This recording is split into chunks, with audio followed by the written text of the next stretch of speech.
একটি নিউজ দেখে খুব খুশি হয়েছিলাম। মনে হচ্ছিল বাংলাদেশের অবশেষে ঘুম ভেঙেছে। কিন্তু ঘুম ভাঙলেও বাংলাদেশের বোর্ডের নেশা কাটেনি। কেউ মদ্যপান করে যদি রাত্রে ঘুমায়, সকালে তার অনেক দেরি অবধি ঘুমায়। তারপর ঘুম ভাঙলে নেশা কাটে না। এরকম একটা পরিস্থিতি হচ্ছে বাংলাদেশ ক্রিকেট বোর্ডের।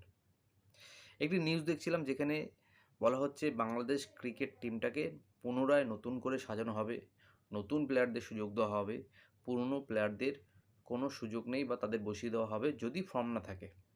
মোহাম্মদুল্লাহ, সাকিব আল হাসান তাদেরকেও পারফর্ম করে টিমে থাকতে হবে, এরম একটি নিউজ কিন্তু শুনতে পাচ্ছি। কিন্তু উল্টো দিকে কয়েনের ঠিক উল্টো পিঠ যেটা শুনতে পাচ্ছি, যে তারা সাকিব মোহাম্মদুল্লাহ রিয়াদকে তো বসাচ্ছে, আবারও সেই একই ভুল করছে। তারা করছে কি, এবার তামিম ইকবালকে টিমে ঢোকাতে চাইছে। সাকিব, তামিম, মুশফিকুর রিয়াদ এরা সবই একই। আমি বারবার বলছি, এদের কোনো ট্যালেন্ট নেই। এরা 20 বছর ধরে কিছু করতে পারেনি, আবার সেই একই ভুল করতে চলেছে বাংলাদেশের বোর্ড। সাকিব রিয়াদকে বসিয়ে তামিমকে আনলে দেশের ক্রিকেটের কোনো উন্নতি হবে না। সে একই জিনিস আবার কিন্তু চ্যাম্পিয়ন্স ট্রফিতে দেখা যাবে। এইবার সমালোচনা হচ্ছে সাকিব রিয়াদ এদের নিয়ে, তখন সমালোচনা শুরু হবে তামিমকে নিয়ে। তাহলে এইভাবেই কিন্তু বাংলাদেশের ক্রিকেটটা চলতে থাকবে। এটা কোনো চেঞ্জেস নয় বস, এটাকে চেঞ্জেস বলে না। তামিম এমন কোনো আহামরি ক্রিকেটার নয়।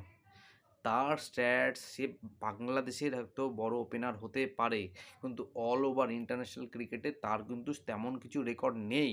তার যত রেকর্ড, সাকিব, তামিম, রিয়াদ এদের কিন্তু ছোট ছোট দলগুলোর সাথে এবং বাংলাদেশের মাটিতেই। তাই তামিম, সাকিব, রিয়াদকে বসিয়ে দিয়ে আপনি পুনরায় তামিমকে টিমে নিয়ে আসছেন, সেটা হচ্ছে বাংলাদেশের একটা ভুল সিদ্ধান্ত। এই করলে কিন্তু বাংলাদেশের ক্রিকেটে উন্নতি ঘটবে না। আপনি যতই কোচ পাল্টান, যতই ক্রিকেটার পাল্টান, তাতে কিন্তু বাংলাদেশ ক্রিকেটের উন্নতি ঘটবে না। উন্নতি কোথায় ঘটবে? যদি নতুন নতুন ছেলেগুলোকে বারবার সুযোগ দেওয়া হয়, একের পর এক চান্স দেওয়া হয়, তাহলে কিন্তু একসময় তারা স্টার হবে। এবং তাদের একটি ভালো কোচ বা ভালো ডিসিপ্লিনের মধ্যে রেখে যদি তৈরি করা যায়, তাহলে কিন্তু বাংলাদেশ ক্রিকেটটা উন্নতি ঘটবে।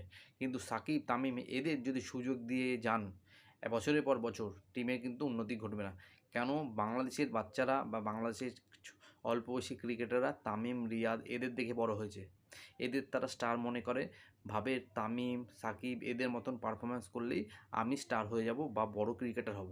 কিন্তু অ্যাকচুয়াল সেটা নয়। অ্যাকচুয়াল হচ্ছে বাংলাদেশের যত ক্রিকেটার আছে তাদের, বাংলাদেশের ক্রিকেটারদের ফলো না করে ইন্টারন্যাশনাল ক্রিকেটারদের ফলো করা উচিত। যেমন বিরাট কোহলি, রোহিত শর্মা বা ডেভিড মিলার বা ক্লাসেন, ধরুন যেসব ইন্টারন্যাশনাল ভালো ভালো প্লেয়ার আছে তাদের কিন্তু ফলো করা উচিত।